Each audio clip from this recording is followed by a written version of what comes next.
Good afternoon everyone. आज आपण शिकणार आहोत integration by using substitution.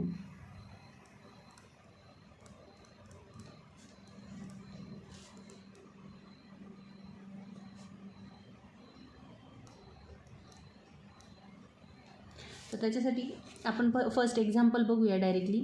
Example number 1, I is equal to integration 2x cos x² dx. Integration आता तुम्ही जर इथे बघितलं तर तुम्ही इझिली याचं integration by using formula easily find out करू शकत नाही. तर त्यासाठी आपण यूज करणार आहे सबस्टिट्यूशन मेथड. तर त्याच्यासाठी आपण काय करूया, इथे आपल्याला x² हे फंक्शन दिसतं आहे, त्याच्या जागेवरती टी हे सबस्टिट्यूट टी ही व्हॅल्यू सबस्टिट्यूट करूया. तर काय येईल आपलं x² is equal to T. आता काय करायचं आहे, याला डिफरन्शिएट करा with respect to x. Above इक्वेशनला डिफरन्शिएट करायचे with respect to x. Substitution method use करताना तुम्हाला एक ऑब्झर्व करायचं आहे, तुम्ही जी व्हॅल्यू पुटअप करताय त्याचा डेरिव्हेटिव्ह हा त्या फंक्शनमध्ये अवेलेबल असला पाहिजे.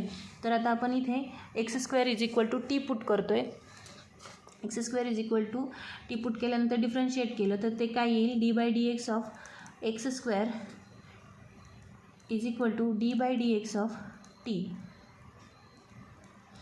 आता x² जर डेरिव्हेटिव्ह काढायचा असेल आपल्याला तर तो आपण कसं करू शकतो, d/dx ऑफ x⁻n च्या फॉर्म्युल्याने काढू शकतो. तर तो काय येणार आहे, n x⁻n-1. आता इथे nची व्हॅल्यू आपली काय आहे, n मीन्स पॉवरची व्हॅल्यू काय आपली 2, म्हणजे 2 x⁻n-1 म्हणजे 2 - 1. तो काय येणार आहे 2x. म्हणजे याचा डेरिव्हेटिव्ह जर काढला आपण तर x² तो काय येणार आहे 2x इज इक्वल टू इथे काय येणार आहे dt/dx. dxला शिफ्ट करा, 2x dx is equal to काय येणार तुमचा dt. आता तुम्ही बघितलं असेल आपण x² च्या जागेवरती टी पुट केला आहे, तर त्या टीचा जो डेरिव्हेटिव्ह आहे dt तो ह्या फंक्शनमध्ये अवेलेबल आहे 2x आणि dx. तर आपण सबस्टिट्यूशन मेथडनुसार आता आपलं फंक्शन डायरेक्टली ह्या फंक्शनमध्ये पुट करा. मग I इज इक्वल टू आपलं इंटिग्रेशन काय येणार आहे, integration cos as it is, cos हे फंक्शन ॲज इट इज असणार आहे.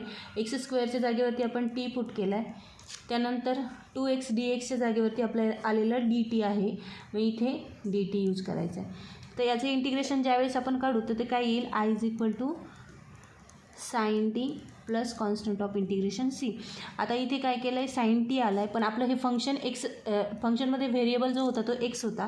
तर आपलं उत्तर पण ॲन्सर जे काढतो आहे ते पण कशामध्ये आलं पाहिजे, एक्समध्ये आलं पाहिजे. म्हणून इथे काय करणार, बॅक सबस्टिट्यूशन करणार.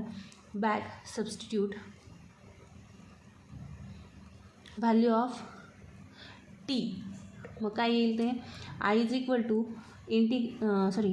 साइन टीची व्हॅल्यू तुमची काय पुट केली आपण x² plus constant of integration c. हे तुमचं फायनल आन्सर असेल. अशा प्रकारे आपण easily by using substitution method integration find out करू शकतो. थँक्यू.